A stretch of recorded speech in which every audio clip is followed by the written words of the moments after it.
Welcome to the first pitch, everybody. That's right. That's what we're calling the monologues from now on.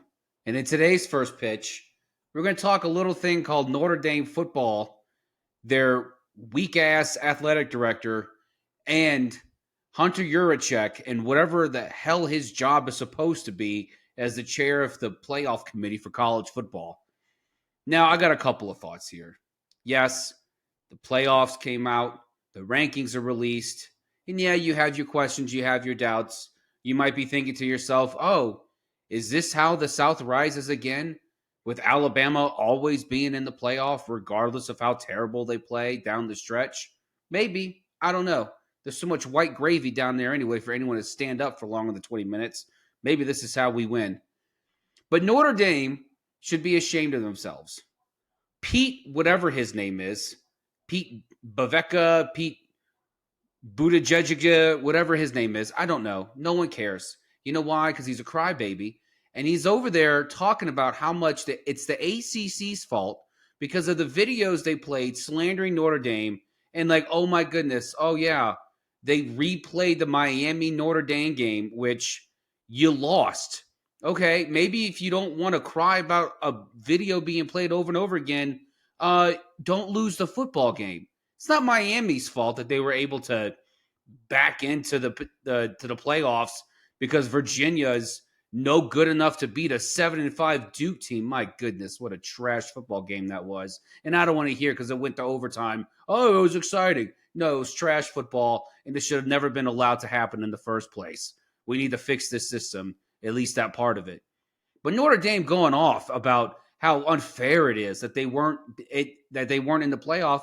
Fair, that's one thing. Yes, should they have been in over Alabama? Absolutely, they should have been. Yes, they were a better team than Alabama down the stretch. Alabama absolutely. They obviously could have just went 1-4 or maybe 2-3 over the last 5 games. It's a miracle that they finished how they did. But Notre Dame, my goodness, opting out of a bowl game, an opportunity for your seniors to play one last game, and not even like a meaningless bowl game, like a meaningful bowl game. They had an opportunity to go out on top and actually show the scouts, show teams, show the fans, give them something, one last thing to cheer about. Yet you decided to bow out of a bowl game because you're a crybaby. I guess the sign over the runway to the field says play like a champion unless you get snubbed, so let's cry like a little baby girl. I guess that must be what the sign must read now. Now, it's not all Notre Dame's fault. It's not.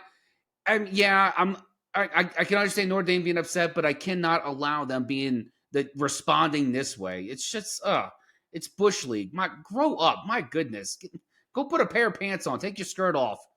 Never put it on again. But here's the other thing. Notre Dame got snubbed. That's true. They absolutely got snubbed. Yeah. And you can make the argument they should have been in over Alabama. But here's what I don't understand. Hunter 6'7" Yurachek over there with his stupid comments and his dumb bald comb over is going to sit there and say that the whole season, as the College Football Playoff Committee was trying to figure out, is it Notre Dame? Is it Miami? And then all of a sudden they say, well, BYU lost, so I guess Miami's better than Notre Dame now because they did the head-to-head. At no point in the whole scope or the entire process of you ranking these teams, you rank Notre Dame above Miami the entire time. And because the middle child ended up losing the game, you said, oh, okay, now we're going to give it to the older kid. We're going to give it to him now because, BYU lost. What the hell does BYU lose and have anything to do with you all of a sudden considering a head-to-head matchup that happened in week 2? It makes zero sense. You're an idiot, Hunter Yurachek. And all you did was throw egg on the entire face of how this college football playoff committee operates. If the head-to-head matchup between Miami and Notre Dame actually meant something, then why wasn't it considered for the 5 weeks up until this past Sunday? Up until this past Sunday, you kept saying Notre Dame was better. Notre Dame played better. Notre Dame had a better resume. And because BYU lost the Big 12 championship, all of a sudden the head-to-head matters? It makes zero sense. It makes no sense. And I'm sorry, if BYU's loss to Texas Tech was so grand, such a ripple effect across the entire landscape, then why didn't BYU make it in over JMU? Why didn't BYU make it in over Tulane? Why are there two group of 5 teams in the playoff if BYU's loss was so dramatic and caused such a ripple effect? Why is BYU not in there? Why is it not Notre Dame and BYU instead of Alabama and JMU? I get James Madison, the Dukes. Oh, a Cinderella story. Oh, look at them. They're brand new to the FBS. So it's wonderful to see. We need to reward them.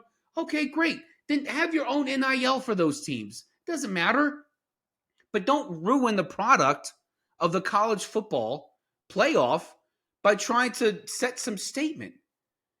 Truth be told, and honestly, the whole point of this is saying, Notre Dame, yes, I'm sorry, you got screwed, you got snubbed, but quit acting like a bunch of crybabies. Hunter Yurachek, College Football Playoff Committee, what is wrong with you? Why are you even allowed around the sport of college football to make decisions like this when it's clear you have your head so far up your rectum you can be your own puppet master?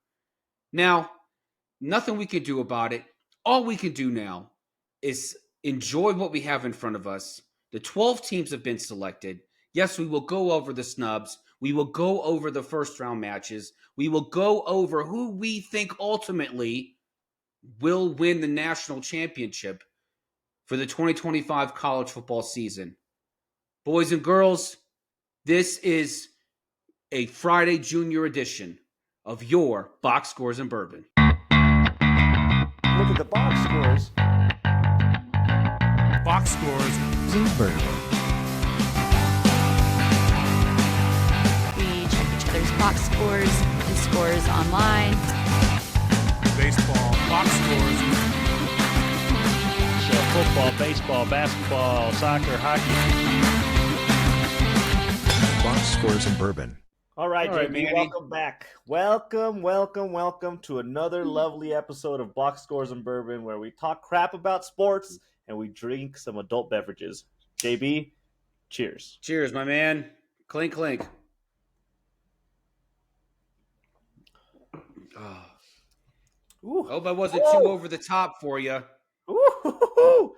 Well, first off, I just popped open a new bottle, and this is my first time trying it, so this is gonna be I like to call it an asparagus episode where I'm asparagusing on some new whiskey. That sounds weird, but okay. Anyways, well, welcome back, JB. I felt like you had a lot to get off your chest on that first pitch. It was good stuff. You hit a lot of the stuff that I wanted to. You hit a lot of stuff that I was hoping you hit on, and at the same time, you hit a lot of the stuff that I was hoping to talk about as well. So we can jump right into talking about all the drama that has come down from the final college football playoff rankings compared to who got snubbed, what kind of sense we can make out of it, and where did the committee go right, and it'll probably be easier to talk about where the committee went wrong. So let's jump right in. First things first. Your lovely Notre Dame getting snubbed for no reason. I keep trying to make sense out of what exactly the committee there was literally like a toothpick of a leg to stand on when it comes to deciding that Notre Dame falls out and Miami moves up 3 slots. Notre Dame before the final selection before the conference championships, they were ranked 10th. Miami was 12th, and somehow Notre Dame dropped out of the top 12 to 13. And Miami moved up, even though neither one of them had a conference championship Because game. BYU lost. Because BYU lost. I don't understand. And I will say this, and I didn't want to throw his name into that first pitch rant, but applause to Reese Davis for actually pushing Hunter Yurachek into trying to give a logical response to the whatever that was about the whole time Notre Dame has had the edge over Miami, Yeah. but now because BYU lost to Texas Tech, head-to-head matters now. Yeah. What are you talking about? Yeah. I even put on Twitter, I said, hey, the Canes beating the Irish proves that head-to-head doesn't matter. They're like, that was week 2. I'm like, it still happened.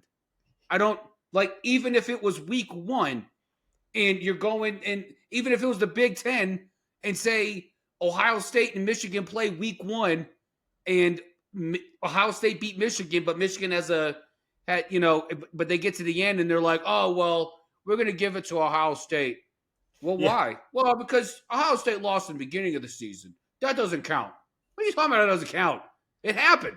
I mean, and you can even make the excuse that it's a long season and a lot of teams change. So yes, teams change from the beginning of the season, but it's 13 weeks of football. It's not like a extremely long season where you have a lot of time to develop. It's This isn't like a one-night stand I had, and then 13 years later I ran into the person and they're completely different now. No, it's 13 games. Okay, it's 14 weeks. 4 months. All right, we got 3 months. All right, not much is changing. Okay, No, not much. And there's just it's just why even play 12, 13, or 14 games if like you want to make the argument that it's week 1, so it shouldn't matter. Like it's a whole resume for the whole resume's sake. Now, if you the one thing that I'm completely stuck on is how the team is Notre Dame is ranked above Miami the entire time for 5 weeks, and then all of a sudden they get jumped. If you're considering head-to-head should have mattered 6 weeks ago, 5 weeks ago. Yeah. But they didn't. It's until we find some uniformity in rankings and there's like a complete algorithm that takes it out of the human hands, we're going to every year we're going to have this same argument. Now, on your other point, still staying on the Notre Dame conversation, we don't agree often. Like I always say, we don't agree often and we prefer not to agree, but I do think it's a little bit of a easy out for Notre Dame to say, well, we got snubbed, so we're not playing our bowl game. And the biggest issue that I have with that is if you knew you had it was very likely that you were going to miss out on the playoff because of how your season was going. If you knew you were going to take the approach of, if we don't make the bowl game, if we don't make the playoffs, we're not going to play our bowl game. They announced that early on, so that at least you don't take the opportunity away from the seniors and the seniors' parents to fully enjoy the fact that, okay, this is going to be our kids' last game if they're seniors and they're going to move on, or people that are student athletes that are going to go into the draft. Like they would know going into whatever that last game of the season was, this is it.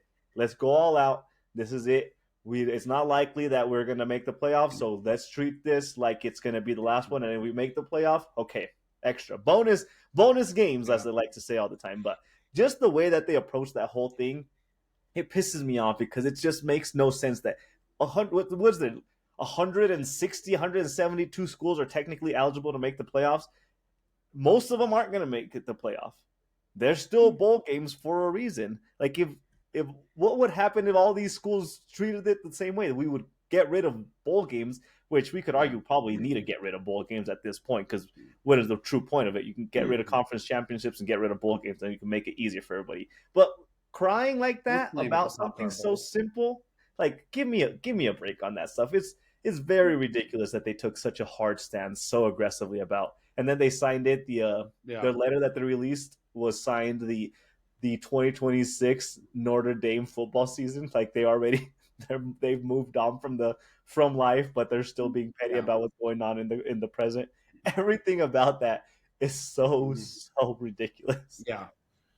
Out of the 138 college football Division I football teams,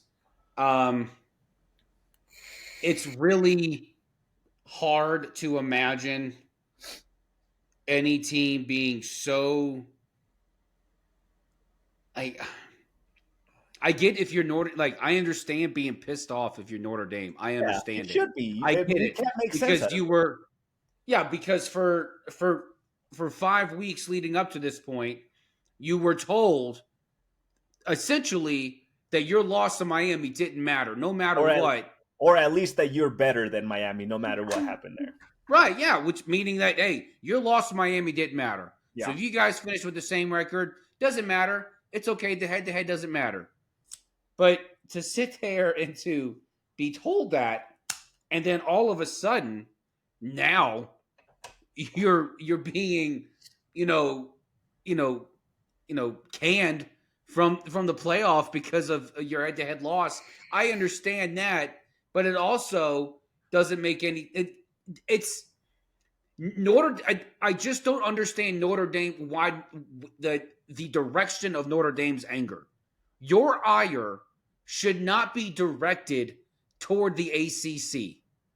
Your ire should be directed toward the committee that works for ESPN that is supposed to house SEC football. So your ire should be toward the SEC, but it's like being picked on as a kid in high school, and you know that it's the big guy, it's the bully that's picking on you. So you decide to turn to your buddy and say, "Yeah, dude, how could you? Oh, it's terrible. Sorry about that guy. I mean, he's nuts. I don't know why he did that. Oh, I can't believe you did that, man." Yeah. It's just the ire is misdirected. It's completely misdirected. Yep. But even still, even with your ire being misdirected, even if your ire was aimed appropriately toward the committee and toward the fact that they favored the SEC, okay, great. But it's still not justified for you to sit there and say, you know what? I'm taking my ball and I'm going home. Yeah. I don't know. Like, you are the Notre Dame Fighting Irish. You are a Catholic school. You are a school and an institution that's supposed to help teach character, high character, the highest character. And what you just proved to the world is when you don't get your way, you're going to quit. Mm-hmm. That is unacceptable. That's not good character. That's the worst type of character. That's the what are you opposite talking of good about? character. What are they doing there? It makes I understand you're upset you got snubbed, but what are you teaching these young men? Yep. The comparison that we can make, I'll make this last comparison, and then we'll move on to some other issues that we can talk about in the rankings, because there's some other issues that need to be addressed. The same way that Notre Dame is pissed off, the completely good comparable situation that I can think of is in reference to the shirt that you're wearing. The New Mexico Lobos. They beat San Diego State to finish the regular season. And they ended up being in like a 4 or 5 team tie, whatever that ranking was at the end for the conference. Yep. And they got snubbed out of playing for the Mountain West Championship. And the team only that to they watch had just UNLV beat the week before get is the still crap being beat out of them by gonna, Boise State. Yeah. They still got to play the Mountain West Championship, even though they had just lost to the Lobos, which got snubbed out of the game. And what did the Lobos do? They waited for their bowl game. They're gonna play in the Rate Bowl in Arizona, and they're like, "Oh, we're gonna go show them what this bowl is about. Yeah. We're gonna go show them who the hell they snubbed." That is what Notre Dame should have done. They shouldn't have rolled over and said, "Oh, cry me a river." They should have been like, "Okay, we're gonna go and destroy whoever this opponent is in our bowl game. We're gonna go destroy them and show the committee how they messed up." And that can sometimes carry a lot of weight when it comes to future matchups and what the committee takes into consideration in the future. Very similar situations, completely different approaches. But it just goes to show that every team, whenever you're entitled, you can do whatever you want and you can act however you want because you think you deserve better. And like I said last week, I'm not going to feel bad for Notre Dame until they decide to join a conference and they have that leverage that they can weigh against other teams. There's nothing that you can complain about. You are an independent. You want to remain being an independent. Yeah. So you get what you get. You don't have a conference. You don't have a conference championship that you can fight for. So it is how the cookie crumbles at the end of the day. Yeah. You want to be upset at the ACC because the end of the season was so super weird and every team in the ACC sucks this year that it ended up Miami just backing into one. Well, guess what? Join the ACC. Yeah. You know what you're not going to do, Notre Dame? you're not going to join the ACC or any other conference because you're too busy collecting that money from Peacock. You got that big Notre Dame money, you got that Peacock money, you got that independent football money, and you ain't going to do a dang thing about it. You're not going to change anything. You're just going to sit there and you're just going to cry. And that's what losers do. That's what people of low character do. They cry and they blame other people for their woes, yet they do nothing to look introspectively and figure out a way, okay, what is it that I can change about myself in order to help better my chances the next time this comes along? And Notre Dame is not going to do that. Pete, whatever the hell your name is, isn't going to do that. Marcus Freeman's still going to act like he's all high and mighty while he cries in the fetal position because he wants to be in the conference, but he refuses to speak up and say anything. But until that happens, nothing's going to change, Notre Dame. It's not going to change. Nope. Nobody's going to feel bad for you. Nobody. You know, I haven't looked into this, but I did hear some a conversation happening that Notre Dame had already made an agreement with the other conferences if they expanded the playoff to 16, that if Notre Dame was ranked in the top 12 by the time the conference championships happened, they were guaranteed a spot in the college football playoff. Now, like I said, I have not looked into whether this is true or not. But even if that is true, it goes to show that they would rather play the political backdoor kind of deal instead of playing things the right way and joining a conference or doing things, scheduling a hard schedule, hard opponents to make yourself more competitive. They would rather put things in place to where they don't get snubbed and they can get their way every single time. But enough about Notre Dame. There is 12, 13 teams that we need to talk about real quick before we jump into our playoff bracket. There's some teams that you mentioned one of them, that I have a little bit of an issue with. Let's go to the middle of the pack. Your favorite Roll Tide team in Alabama. How are you going to get obliterated in your conference championship game and then not drop at all in the rankings and just stay put? What? Tell me, do you have a reasoning? Because I can't think of one. ESPN bias. Honestly, like it's. Oh, in order for, and honestly, I think it comes down to this. In order for them to justify Alabama being in the playoff, even though they lost the conference championship game, BYU lost theirs too. BYU and Alabama both lost their conference championship games handedly. Wasn't even close. Alabama was ranked higher. They lost to a higher ranked team, the eventual number 2 seed or the 3 seed. Look, so it is what it is. But when you compare Alabama to BYU, okay, Alabama, all right, whatever. BYU slips. Doesn't matter. They weren't even really in it in the first place. And then in order for you to make the case that Alabama deserved to be in it over Notre Dame, you said, they lost the conference championship game, but at least they were in a conference championship game. Now, this is just me coming up with a theory because none of the playoff committee makes any sense. It makes zero sense as to how they came up with what they came up with. We were told one group of 5 team was guaranteed. One group of 5 team. And what did they do? They gave an at-large to a second group of 5 team. It made zero sense to me. I don't know what the hard-on is with JMU. I get it. It's a wonderful story. It's great to see JMU succeed this early in the FBS. Great. That's awesome.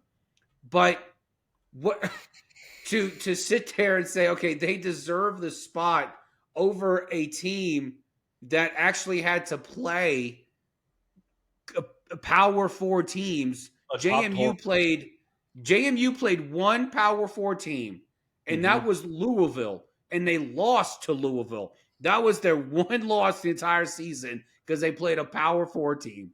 Now, Alabama being in over BYU, Alabama being in over Notre Dame, there's a lot of bias there. It's baked into the cake. College Football Playoff Committee, ESPN, they're married.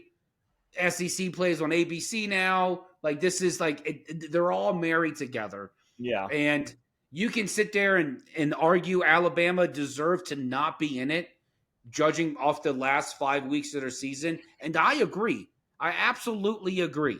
If I had to choose between Alabama and Notre Dame, I'm putting Notre Dame in. Okay? And nothing against Alabama other than Notre Dame didn't look weak. I mean, they look weak now because they're a bunch of crybabies, but playing football on the gridiron, Notre Dame looked like a better team than Alabama. Mm-hmm. But I think there's something there that college football, they can't force Notre Dame to join a conference. I think they're embarrassed by their stepchild. I think they raised this child. He's a foster kid. They raised this foster kid, and they gave him a good life. They gave him a good life, and they let him just kind of figure himself out, grow into who he is. And now he's a grown man. They're like, man, I would love to have you at the holiday parties with your other brothers and sisters, but you're just weird. You're just weird. You're doing well for yourself, but you're a weird kid. Can you just act like you're part of the family, please? Can you just you're not a part of the family, but we want you to be part of the family, but we really need you to sign the adoption papers. Yeah. Because we really can't just keep explaining to people, oh, he's our 27-year-old foster kid. No, can you just sign the adoption papers already? Can you join a conference, please? That's the best way I could explain it. It makes zero sense. It makes plenty of sense in my head. It makes a lot of sense, but no sense at all either. But I think this is college. I think this is the committee's way of telling them, hey, you want to have a better shot? Yeah. Join a conference. That's what I was thinking. How the ACC played out? Join a conference. Mm-hmm. Play the ACC. Mm-hmm. And the funny part is, if Notre Dame joins the ACC, they probably go undefeated almost every other year. Yeah. It wouldn't even be a contest. So they just, unless they play Miami, then they're going to lose. But it's it's like they would have it wouldn't be much of a barrier for them. Yeah. If they just joined, it wouldn't be a barrier at all. Yeah, I was thinking the same thing. I was thinking, is this like the NCAA like pulling some like mafia thing and saying, well, we're gonna keep Notre Dame out so we can force their hand? Because I wouldn't put it past the committee to kind of try playing those that 4D chess kind of thing with Notre Dame. But yeah, the Alabama thing just makes no sense to me. There's a couple ranking things that don't make any sense to me. That was the biggest one. If BYU is gonna get obliterated and they're gonna drop, and Alabama's gonna get obliterated, but they're not gonna drop, then you're telling me conference championships matter, but at the same time they don't really matter. So which is why I started the segment by saying maybe conference championships don't necessarily have to have any kind of impact at all, or you should do final rankings before the conference championship and you get it out of the way. Here's the other thought behind it too, and I thought about this. Because Georgia and Alabama split, okay? Yeah. Alabama had beat Georgia earlier in the season. Mm-hmm. Georgia beats Alabama now. BYU had 2 losses. They were both Texas Tech. Yep. So regular season conference championship. Maybe committee looks and says, hey, we're going to split the difference. Maybe we look at the head-to-head between Alabama and Georgia. They're 1-1. Notre Dame and Miami. Notre Dame's 0-1. Miami's 1-0. BYU's 0-2 against Texas Tech. There's also something there. You could honestly use that as a reasoning you to get to where you want to get to. That. But then I'll argue at the same time they always say how well you played against ranked opponents. Texas Tech was top 4, top 5 pretty much the entire season. BYU lost against the top 5. And that makes a lot of sense. Yeah. But the issue here is, if you're going to say that because Alabama split the Alabama Georgia split 1 game apiece, regular season conference championship. Yeah. But that happened earlier in the season. But then you're going to sit there and say for the 5 weeks leading up to the decision for the playoffs that Miami beat Notre Dame earlier in the season didn't matter. Again, we're like, it's full circle. We're back at it. None of it makes any sense. No. there's no consistency here. Like no one can help make it make sense because it makes zero sense. Until the committee decides to make like a spreadsheet, you learn how to use Excel, and they make a matrix and an algorithm, and they say we're taking people out of it, and this is how we're gonna rank it: overall schedule, conference schedule, ranked opponents, and how you played against a point differential, and then you're done. We're always gonna have these issues. Where every single year there's one or two teams that were like, what the hell happened? Why did you take them out, or how the hell are you justifying putting them in? It's always going to happen. It's just the nature of college football, for better or for worse. It is the nature of college football, and the college football playoff is, the way I could describe it is, college football playoff is very fluid. Every year they're going to change the move the goalpost, and every year we're going to have a different deciding factor for it. But let's jump into this aforementioned college football playoff, because we have a whole bracket that we want to break down, and we want to go through our picks and see how the heck this is all going to play out. So let's jump right into our brackets and our matchups and our matchup previews, shall we? Yes. Okay. So let's start on the top of my bracket with Oregon and James Madison, 12 versus 5. Yep. How do you feel about this matchup? Look, JMU, like I said, they played one group of one Power 4 team this year. That was Louisville, and they lost that game by 2 touchdowns. James Madison, look, I'm not to take anything away from them. They were fantastic at possession. They I think they hold the ball for 34 minutes of the game. On average, 34 minutes. They have a great run game. They're very good at just slow playing the clock. And they got a really good front 4 on the defensive end. I mean, they can stuff the run. The problem with James Madison is that they're playing Oregon. That's the problem. Oregon, James Madison can do what they can in order to try to stick with it. I can see this game being a close game through the end of the first quarter. Maybe a quarter and a half.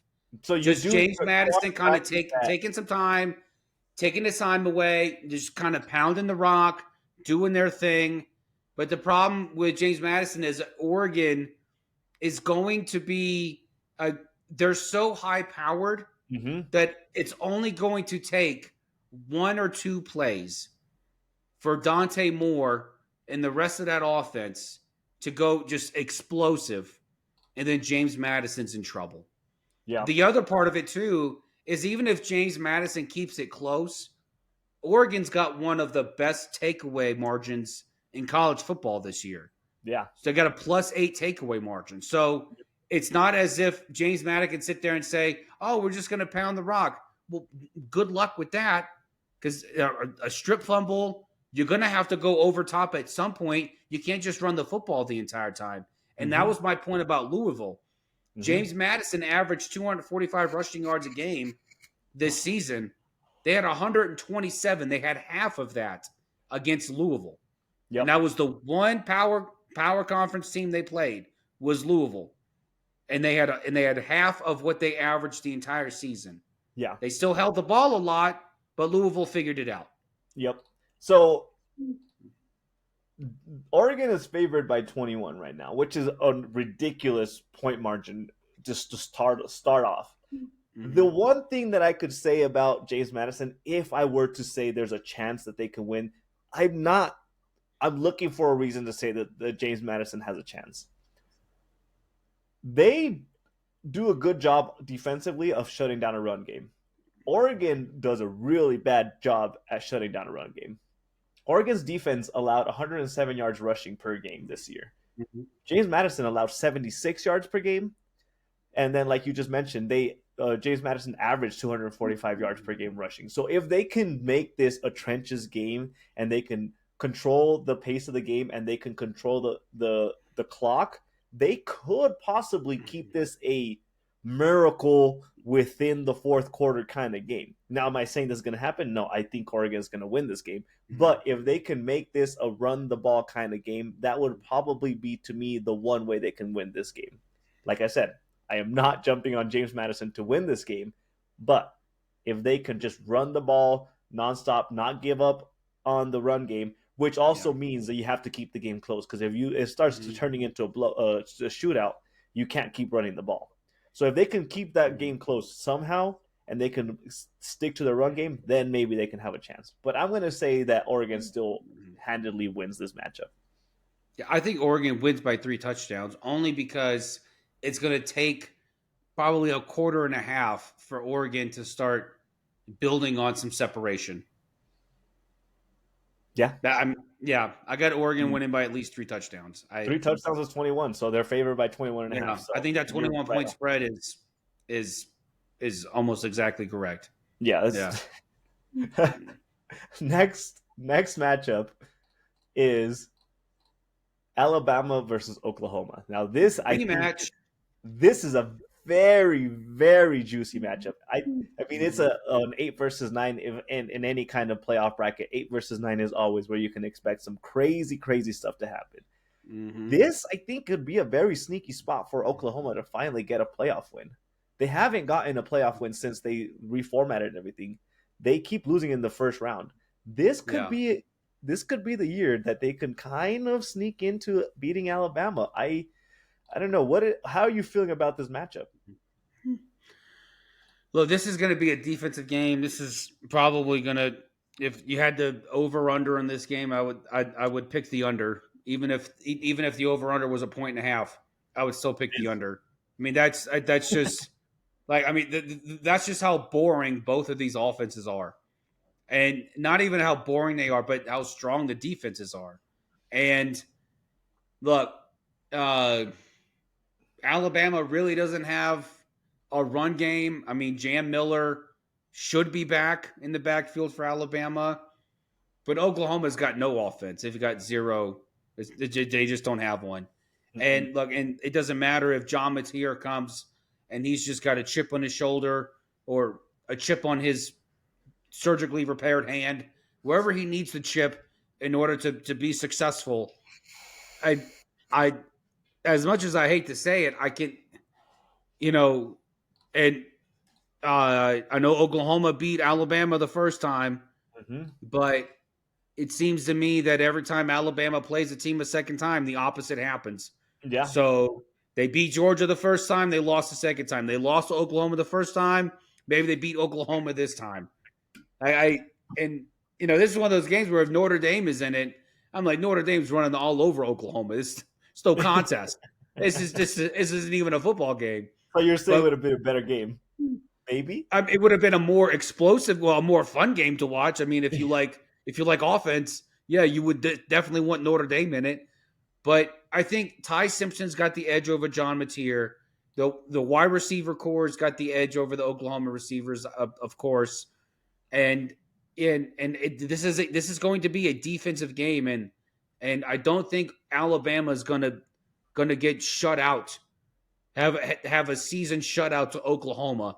No, I don't see it happening. I don't know. Like I said, I feel like this could be a spot for Oklahoma to get a win. I'm looking at it. Could be. This is honestly a coin toss game, just because the defenses are equal. Only because the offenses are just that bad, but Alabama's got the edge on the offensive side. They've got the edge. Oklahoma's favored by 1.5, which goes to show Alabama's an underdog in this game.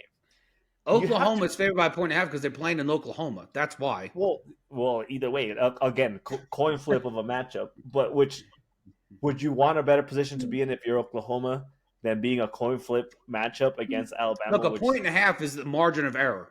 Like that's nothing. I mean, if we were voting and they said, "Oh, he's got a 2-point lead," that's margin of error.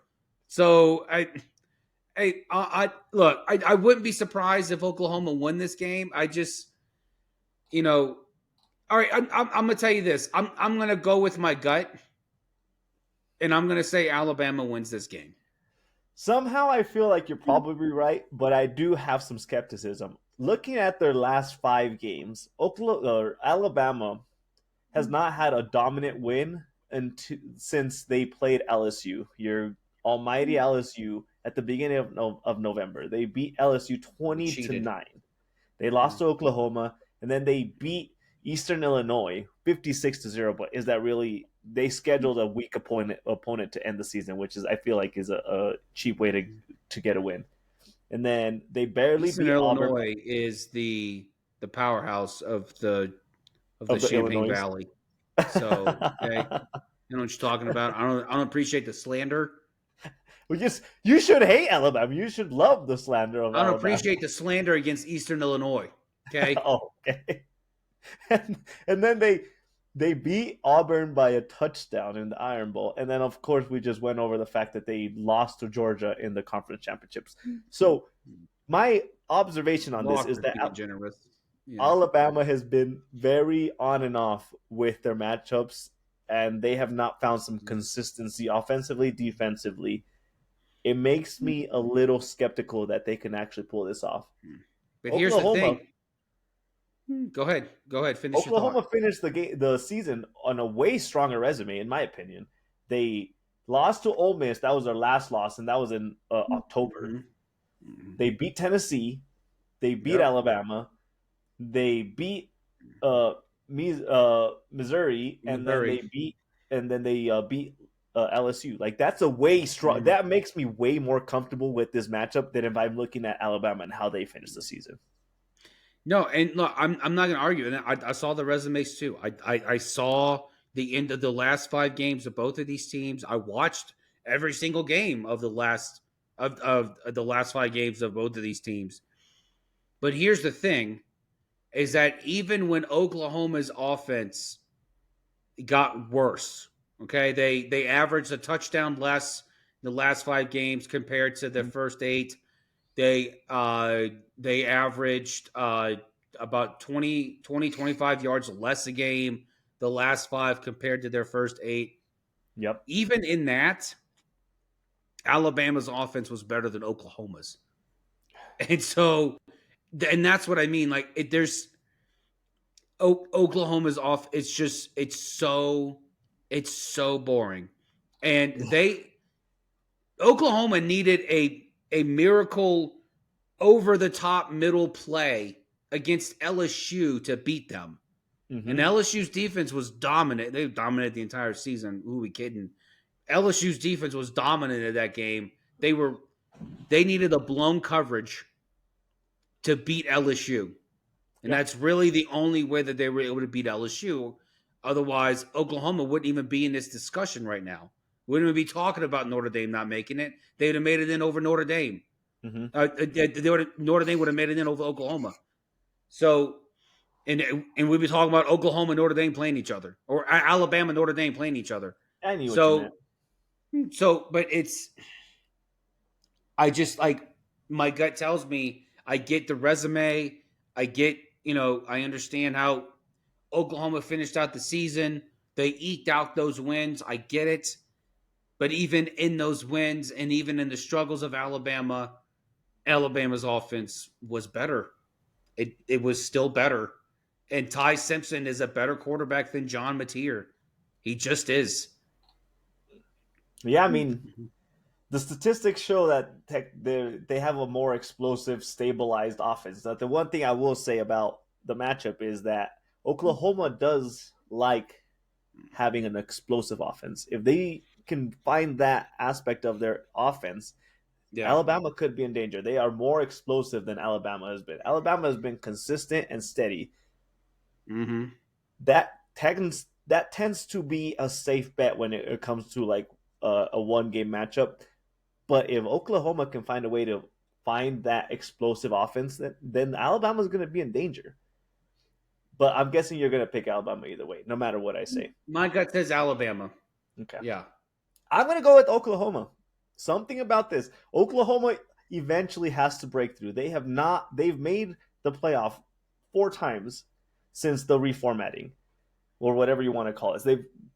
Since the college football playoff has been incorporated, they have been 1 and out every single time they've made it, I have a feeling they figure out a way to finally break through. And if it's against Alabama, more kudos to them. There's going to be a strong resume, even a stronger resume if they can beat Alabama. Yeah. For better or for worse, whatever Alabama is now, I'm going to go with Oklahoma. All right. You do Now the other two matchups. that. Ole Miss, Tulane. Ole Miss is going to win. Move on. We're done. Yeah. Yeah. Look, Ole Miss, this is a rematch from earlier in the season.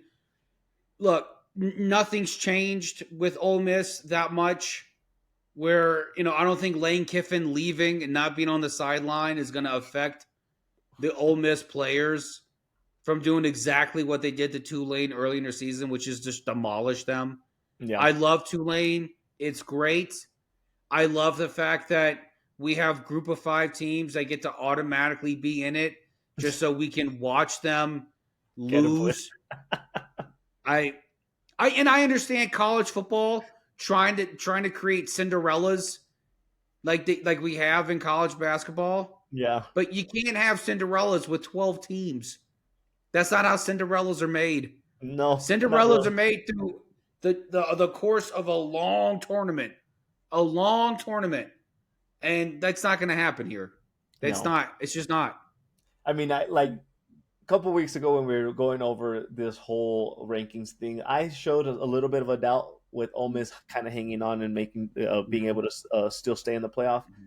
Now that they've made it, looking at their statistics, they overwhelmingly outperform Tulane in every aspect: points per game, defensive statistics, pass yards, rush yards, defensive rush yards. Like everything shows. Besides their turnovers, Tulane gets more turnovers than Ole Miss, but Ole Miss is a 17-point favorite against Tulane. Yeah, but Ole Miss plays better opponents than Tulane does. Yeah. This is the greatest compliment I'll give Tulane and JMU. Oklahoma and Alabama should be thanking their lucky stars that they didn't finish higher in the rankings. Because if Tulane plays Oklahoma and JMU plays Alabama, JMU and Tulane go on to the next round. Yeah. Those are the 2 teams that I see JMU and Tulane actually beating. The other teams, not so much. So Oklahoma and Alabama can cry that they barely squeaked in, whatever. Thank your lucky stars that you're not 5 and 6. Because if you were 5 and 6, you'd be getting crushed in opening round. Yeah, they would destroy you. I mean, I guess I'll thank our lucky stars because at least we're gonna get one pretty good matchup for now. With between the 3 that we've gone over, Oklahoma and Alabama is going to be the must watch matchup. The other 2 that we've gone over so far, it's giving me like this snooze fest kind of matchup. So let's move on to the last matchup. Miami A&M. Miami A&M. Yeah. Where is your great almighty mind taking you with this matchup? I think Mike Elko's got A&M just ready to run through a wall for him. And look, they're already ticked off because they lost to Texas. So, Mike Elko's not going to let this be the end of the season. It's just not. That's not going to happen. And look, Miami, it's a good story, but I think the story ends here. I think there's a reason why, and we all know the reason why Miami couldn't even qualify to play in their own conference championship game. So, look, Miami's got a good record. They did good against Notre Dame. Congratulations for getting in over Notre Dame because you won in week 2. But this is the end of the line for you. I don't see A&M losing this game. They're playing at Kyle Field. They're playing at the 12th man. So I think it'll be a fun game. It'll be fun to watch. This is A&M all the way. Yeah, I guess I missed the point where Texas A&M kind of rebuilt and kind of became relevant. But if you are looking at this matchup and you are considering the fact that Miami was lucky to get into the game, that should tell you everything you need to know about this matchup.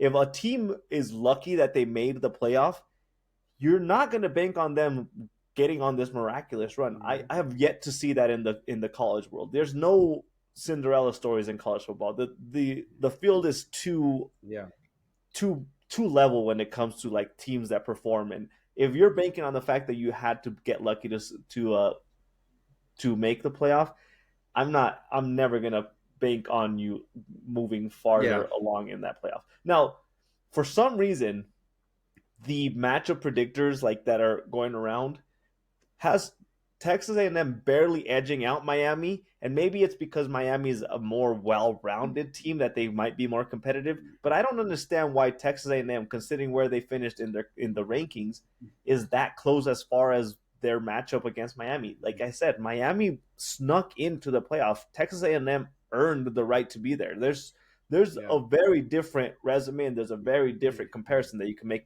between these two teams. Texas A&M is let me look at what the rate. They're 3.5-point favorites. I still don't see that. I don't think it's going to be that close. You got to think about it too. This is just to drive up the bettors in order to come in here and place their bets. Anyone that if they can trick people into betting on Miami to cover, think of how much money Vegas makes because of all these morons who think that Miami's actually going to keep this within 3.5 points. So, honestly, you got to look at that. I mean, there's some of that baked into the cake. They're going to sit there and try to. Yeah, I mean, absolutely there is. I mean, there always is. There always is. I mean, anyone ESPN has look, the records look alike. I mean, who cares if the records look alike? A&M had a way harder time than Miami did. Absolutely. Yeah. Miami snuck in as a representative of ACC. Texas A&M is in the SEC. Like the competition is a little bit more competitive when you're looking at the entire conferences. Yeah. There is 4 teams that have bye weeks: Texas Tech, Indiana, Georgia, and Ohio State. Mm-hmm. How do you feel about those 4 teams? Let me start with the number 1 overall ranked team, because I feel like we didn't give them any love throughout this season. Indiana. How are you feeling about Indiana and what the heck they're doing up there? Look, I mean, that's a sound football team. I mean, their defense is legit. And Fernando Mendoza can absolutely make a play when it matters. I mean, look, they lost Amari Cooper pretty much at the beginning of that game against Ohio State. Mm-hmm. And so what did he do? He turned to Charlie Becker. Charlie Becker, or as I forget who it was that was screaming at Charlie B from Nashville, Tennessee. I heard that like 80 times that game. My goodness. Now, but Indiana's got a great team. They are solid at the fundamental level. They are disciplined. Mm-hmm. They absolutely have earned the number 1. I mean, they beat Oregon. It like in Oregon, they beat Oregon at home, and so and then they come out. They beat Ohio State, who was the number 1 team in the country. They were number 2 pretty much all year, but they beat Ohio State. Who was the best team in the country up until that point. Look, Kurt Cignetti's got this team ready to fight, and they are ready to go. They're going to make a deep run here. I don't think that they're going to. I mean, let me rephrase that. They'll win 1 game. I think they'll really. That's it. One, maybe 2 games. They will not win the national championship. I do not see that happening. I feel like they have such an easy path for them to make the national championship. So right now, here. Okay, look at it. Okay, all right. We're gonna walk through this. Okay. Mm-hmm. All right. So Indiana's gonna play Alabama, Oklahoma. All right, that's a win. Whatever. Okay, boom. Yeah, let's just forget about it. Okay. Indiana moves on. They're gonna have to play the winner of Texas Tech and probably Oregon. Okay. Let's just imagine Oregon does beat JMU because, well, that's a fact of life. So Texas Tech and Oregon. And then let's imagine Indiana and Oregon playing each other again. Yeah. Let's imagine that. Now, do you think Dan Lanning is going to allow his team to lose to Indiana twice in one season? I'm not saying that it will happen. I think there's a good chance Indiana wins that game too. Yep. So Indiana will win 2 games. I don't think they win the national championship because I have Okay. my national champion already picked out. Okay. So that's where you changed you changed your approach a little bit because you initially said they'll win 1 game, but if you're looking at Yeah, the bracket, I it's misspoke. I meant 2 games because they have the bye. They're going to play in the quarterfinals and then they play in the semifinals.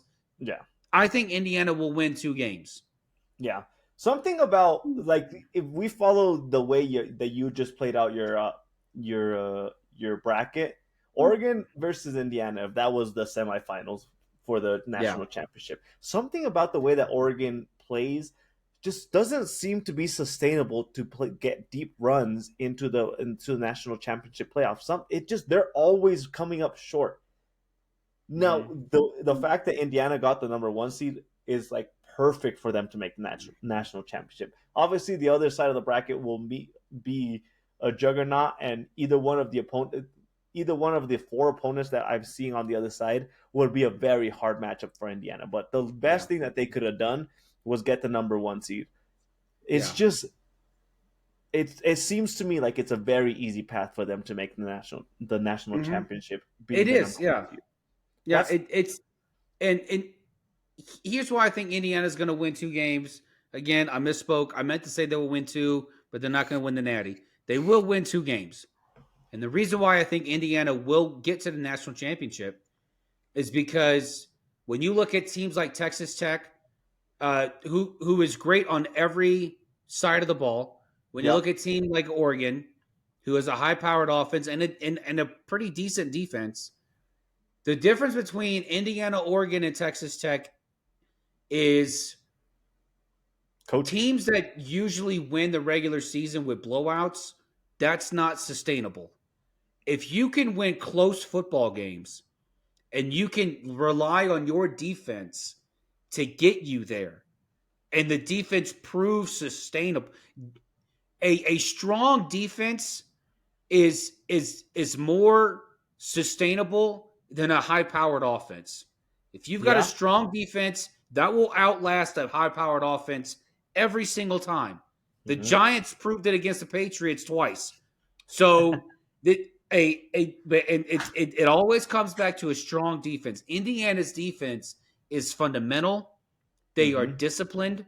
They play their style of football, and they play it the right way. And nothing against Oregon, nothing against Texas Tech, nothing against Alabama or Oklahoma or JMU. Any one of these teams, you put them up against Indiana, Indiana will win that football game because their style of football is more sustainable. But you're saying the other side of the bracket is a heavier grind for them to get through because they would end up playing Ole Miss, Georgia, Texas A&M, and Ohio There is State. only one team I can see Indiana not beating, and it's the team they're going to face in the national championship. Is it Ohio State? Nope. Wow. Not Ohio State. Nope. That would be my pick. Ohio State, Indiana would be my pick for the national championship. That would be a fun national championship. No, Indiana's going to lose to Georgia. National championship. Wait, what? Indiana's losing to Georgia. Georgia will win the national championship this year. What? Georgia. You laugh at me? That's okay. I want the record to show that's the same laugh he had at me last year when I said Ohio State was going to make a run.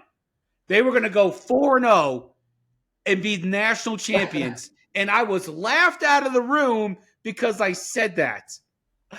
Yeah, fair point. I did laugh at you when you chose them. And I said Penn State was going to play them in the national championship, and Penn State was one play away from getting there. Yes. Yeah, I do remember last year's playoffs. I mean, I don't know why I'm laughing. It just seems so like Georgia has fallen for whatever reason. I feel like the way I look at Georgia seems like they have for some reason fallen behind the competition. Now, I've said this entire the college football season, it seems wrong that Georgia is being underappreciated, and it like Georgia usually is well represented and well appreciated when it comes to rankings, and it felt wrong that they weren't regularly like 1, 2, or 3. Now they're 3.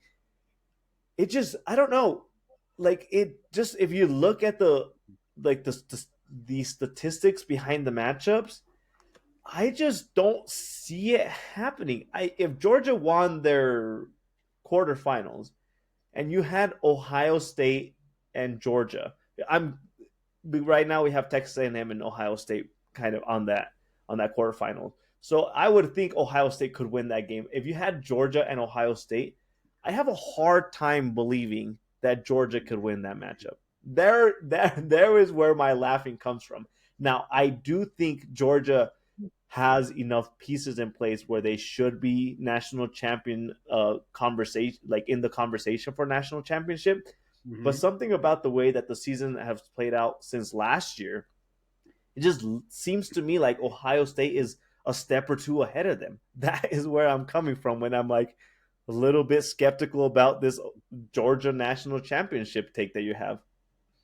And the reason why I picked Georgia over Ohio State to win, because I have Georgia Ohio State playing each other in the semifinals. So Yep. and the reason why I picked Georgia over Ohio State is that over the course of this season, you look at the criticism of the Bulldogs throughout the course of the season. Their biggest criticism was their inability to defend the pass, their inability to get to the quarterback, and the weakness within that secondary. Georgia's defense has gotten better in that area and as a whole since the beginning of the season. As the season has gone on, they have gotten better, and they've gotten better, and they've gotten better. And what we saw with Ohio State against Indiana is that if you have to contain, if you can stop Ohio State's run game and cause Julian Sayin to actually stand in the pocket and throw the football, and you rely on that, they will fail. And Georgia's run defense is fantastic. So being able to take away Ohio State's strength, because Julian Sayin, he is not a mobile guy. He is a pocket passer. He is not Will Howard from last year. This is a different offensive style. It's a different offensive game. And if Georgia can mimic what Indiana just showed the world, the key to stopping Ohio State, if Georgia and Ohio State face off again, I can see Georgia taking that. And Georgia's defense has a lot more depth than Indiana's does. Georgia's got a lot more depth across the field in every area, more than Indiana does. And hell, even more than Ohio State does. They've got more depth. And so Georgia being able to take on Ohio State, beat them, and then what do? You take that same blueprint, you put it against Indiana. Indiana's got a stout defense, but the depth of Georgia's offense is that much greater. So you're putting Georgia finally back on top as after, what has it been, 3 years since they went to the national championship? I want to say it's 3 years. The one thing I will say is Georgia does have a lot of depth to their program, and everything about what, like if you look in like on paper, everything tells you Georgia should be regularly on the top 2, top 3 to be competitive in the national championship. Now, I'm just saying Indiana showed that they can shut down an offense when they played Ohio State. And I'm not too sure Georgia necessarily is a better team than what Ohio State had this year. So if Indiana can do that against Ohio State, I don't see why they can't do that against Georgia, no matter how deep their roster is. That is my biggest thing against what your picks are. Yeah, and I look, and like that's a fair point. It's a fair point, even considering that I said that a stout defense is can is more sustainable throughout the Yeah. course of the season. And the deeper it goes, the more the more it proves true. Hmm. And I'm not saying if Georgia plays Indiana that they're going to blow them out. No, not that at No, all. definitely I'm not. saying that, but when you get to the depth of both Georgia or between Georgia, Ohio State, Indiana, the depth of Georgia is so much deeper than Yep. Ohio State and Indiana. It Yeah. just is.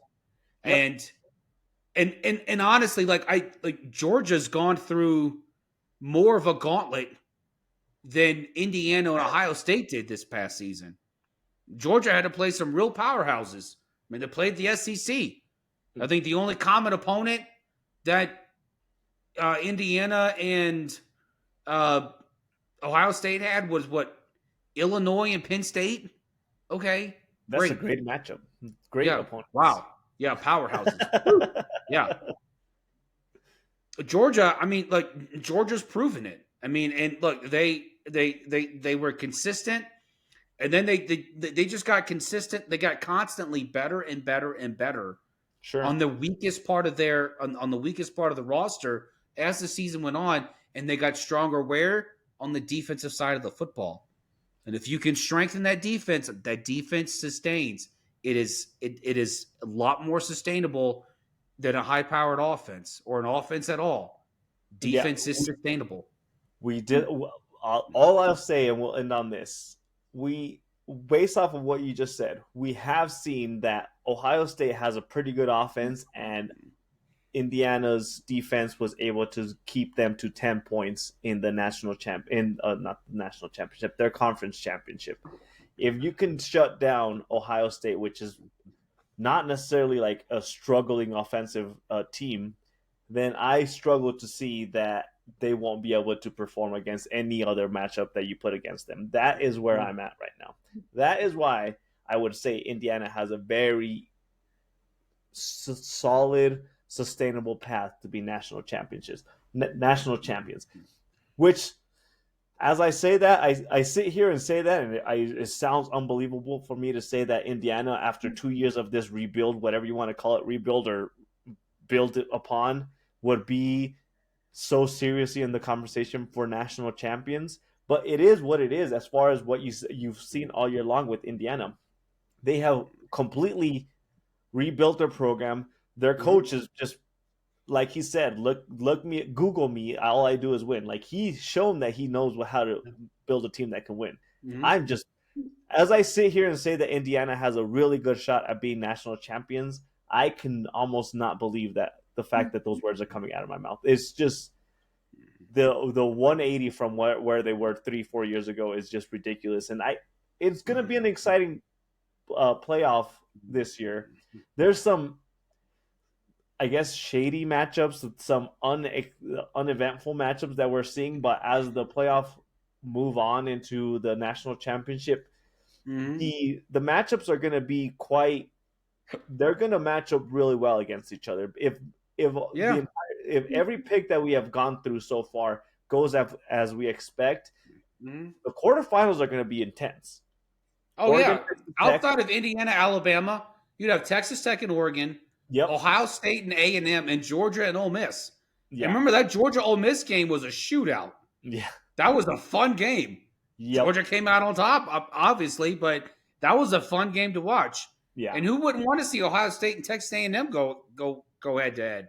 Yeah, that would be fun, too. It's gonna be, that's a matchup that I wouldn't be surprised if A&M beat Ohio State in that game. I wouldn't be. I know. I'm looking at the seedings. I know it's 2 versus 7, whatever. But like again, A&M went through more of a gauntlet than Ohio State did, and so I feel like you're also giving SEC a whole lot of credit. Just they're not that special, okay, JB? I know. Yeah, let's not give the conference with the best teams and the hardest schedule that much credit. Yeah, let's not do that. Yeah. The Big Ten still exists. They won a few national championships. Come on now. They're not, the SEC is not all that. Yeah. You're right. Yeah, the Big Ten exists, and there's 3 teams in the Big Ten. Yeah. Well, on that note, we will have to check in next week to see where our picks are and where the heck we're going to go. Quarterfinals looking to be very, very exciting. The first round, couple picks, a couple matchups that are going to be something that you have to keep your eyes on. But on that note, we're done with this episode. JB? No. One more thing. If you could pick one upset in the opening round, who would it be? You mean And besides I'm going to Oklahoma? narrow it down. Okay. James Madison or Tulane? Who would you pick to upset? Tulane, I would think. Tulane? Oh, yeah, for sure. Okay. Tulane, I mean, there's still something about Ole Miss. You have to have an established coach establishing their system if you're going John into it. Summerall's not there. I mean, he's still coaching it, but he's gone. He's in Florida now. I know, I get that. I don't know. I guess when you put it that way. And Chestnut's not at JMU. I know. Chestnut's. Nope. I forgot where he went to. I probably by de facto, I trust Oregon to be more established, so there's no way that James Madison can pull an upset. I would still have to say Tulane has a better chance of pulling an upset against Ole Miss, but even then, not 100% sold on that either. Okay. How about you? Oh, I didn't ask myself. I just asked you. I'm. I mean, honestly, like, if I had to pick one, I would pick Tulane. You wouldn't. Okay, here's the other thing. You wouldn't pick Miami to upset Texas A&M. Yeah. I just don't see it happening. Well, I mean, we don't see any of those upsets happening, but Miami is a more well-rounded team. I'm just saying. They are, but I mean, Mike Elko. I mean, he's. Would you be head's on fire? Would you be surprised if Miami beat Texas A&M?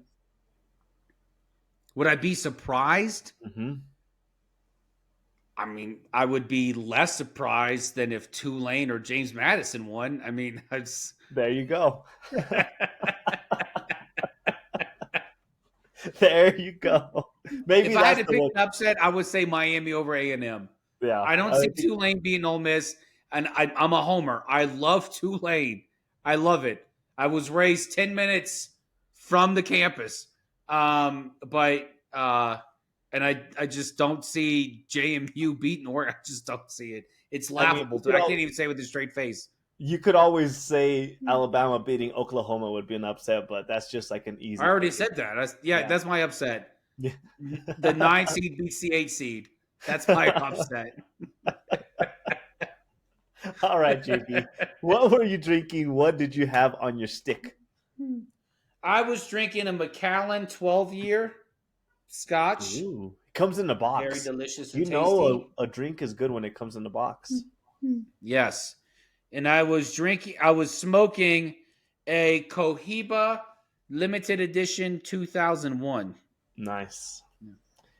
Limited means it's fancy.